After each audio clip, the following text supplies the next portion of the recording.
La somme théologique de saint Thomas d'Aquin, question 20, article 4. Dieu aime-t-il davantage les meilleures choses? Tout être aime les autres êtres en proportion de la ressemblance qu'ils ont avec lui. C'est là ce que nous apprend le mot du sage. Ecclésiastique, chapitre 13, verset 19.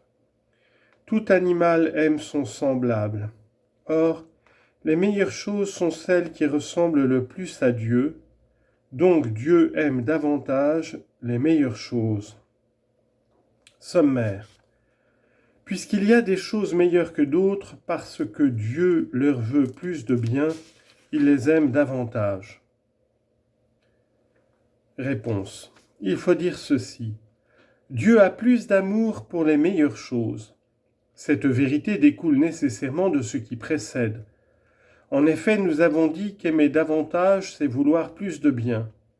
Or, la volonté de Dieu produit la bonté dans les choses. Si donc certaines choses sont meilleures que d'autres, c'est que Dieu leur veut plus de bien, c'est qu'il les aime davantage. Première objection.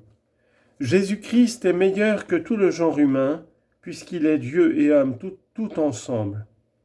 Or, Dieu a plus aimé le genre humain que Jésus-Christ, car saint Paul dit, Romains chapitre 8, verset 32, « Il n'a pas épargné son propre Fils, mais il l'a livré pour nous tous. Donc Dieu n'a pas plus d'amour pour les meilleures choses. » Réponse.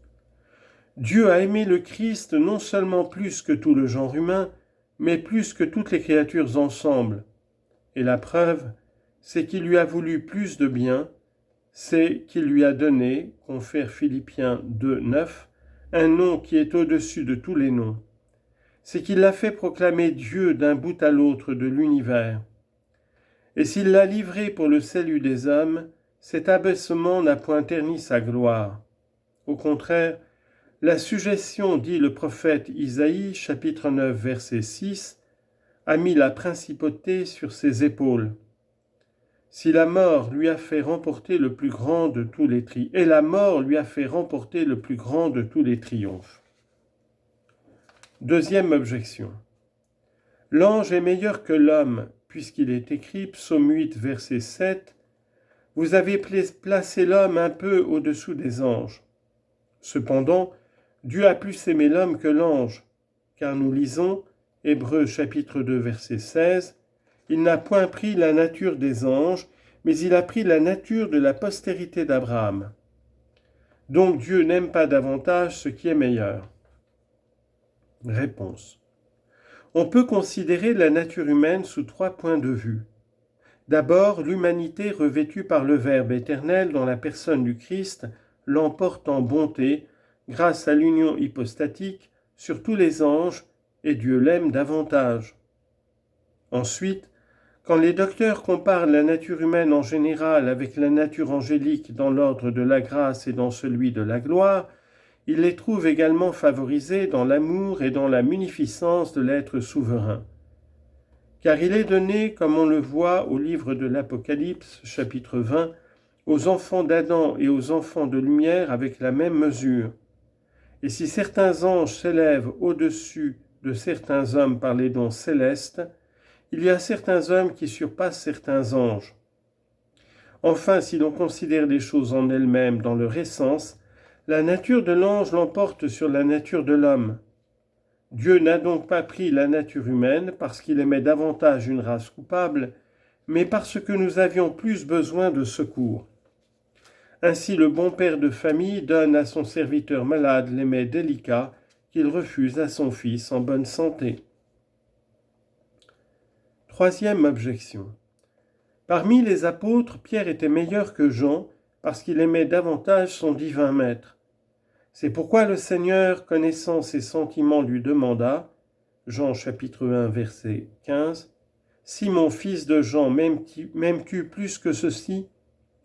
Or le Christ avait plus d'amour pour Jean que pour Pierre, car saint Augustin, commentant ces paroles, Jean chapitre 21, verset 20, il vit le disciple que Jésus aimait, dit, « Ce trait distingue Jean des autres apôtres, non pas que Jésus n'aimât que lui, mais parce qu'il l'aimait davantage.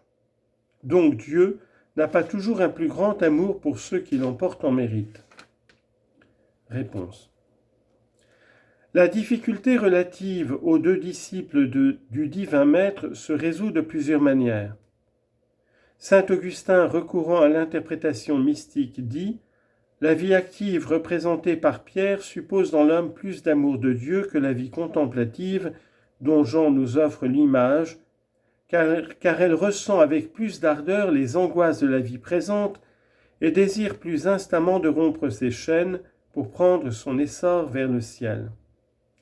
Mais Dieu témoigne plus d'amour pour la vie contemplative, car il la conserve plus longtemps, puisqu'elle ne se finit pas comme la première avec la vie corporelle. D'autres disent, Pierre aimait plus Jésus-Christ comme Seigneur dans ses membres, c'est-à-dire dans ses disciples, et Jésus-Christ avait pour lui plus d'amour à cet égard, et c'est pour cela qu'il lui a confié son Église. Mais Jean aimait davantage Jésus-Christ comme ami dans sa personne, et Jésus-Christ lui portait plus d'affection sous ce rapport, et c'est pourquoi il lui confia sa mère. Une autre opinion dit encore, on ne sait ni lequel des deux disciples aimait plus Jésus-Christ d'amour de charité, ni celui que Jésus-Christ aimait le plus de l'amour qui donne la gloire éternelle. Mais on dit que Pierre aimait davantage parce que son affection avait plus d'ardeur et plus de véhémence, et que Jean était plus aimé parce que le Sauveur lui témoignait une affection plus tendre et plus familière à cause de sa jeunesse et de sa pureté virginale. Enfin, quelques-uns pensent que Pierre l'emportait par le don de la charité et Jean par le don de l'intelligence, si bien que l'amour de Jésus-Christ préférait le prince des apôtres à tous égards et le disciple bien-aimé sous un rapport.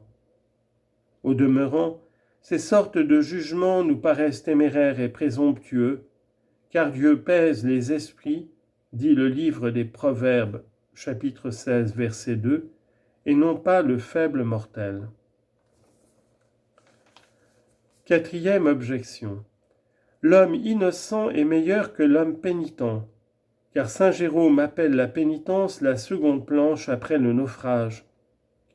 Or Dieu aime plus le pécheur converti que le juste persévérant, puisqu'il a plus de joie en lui. En effet, l'Évangile dit, Luc chapitre 15 verset 7, il y aura plus de joie dans le ciel pour un pécheur qui fait pénitence que pour 99 justes qui n'ont pas besoin de pénitence. Donc Dieu n'aime pas davantage ceux qui l'emportent en bonté. Réponse. L'innocence et la pénitence varient du plus au moins. Dans l'un ou dans l'autre de ces deux états, l'homme a plus ou moins de mérite selon qu'il a plus ou moins de grâce. Mais toute chose égale d'ailleurs, l'innocence l'emporte sur la pénitence. Cependant, il est dit que le ciel a plus de joie dans la conversion du pécheur que dans la persévérance du juste. Pourquoi ? Parce que le pécheur se relève ordinairement de ses fautes plus prudent, plus humble et plus fervent. Le soldat, dit saint Jérôme, le soldat qui, après avoir lâché prise, revient à la charge et presse l'ennemi vigoureusement, est plus aimé du général que celui qui n'a jamais pris la fuite, mais qui n'a jamais fait non plus un acte de valeur. On peut dire aussi que la même grâce accordée au pécheur qui a encouru la colère divine est plus grande que si elle était accordée au juste qui n'a pas mérité les coups de la justice. Ainsi, 100 pièces d'argent sont un plus grand présent lorsqu'on les donne à un pauvre que lorsqu'on les donne à un roi. Cinquième objection. Le juste qui doit tomber est meilleur que le pécheur prédestiné. Néanmoins, Dieu aime davantage le pécheur prédestiné, car il lui veut un plus grand bien, à savoir la vie éternelle. Donc Dieu n'a pas toujours plus d'amour pour les meilleures choses. Réponse. Comme c'est la volonté de Dieu qui crée la bonté dans les êtres, pour apprécier le mérite de l'homme, il faut le considérer dans le temps où Dieu veut lui donner la grâce.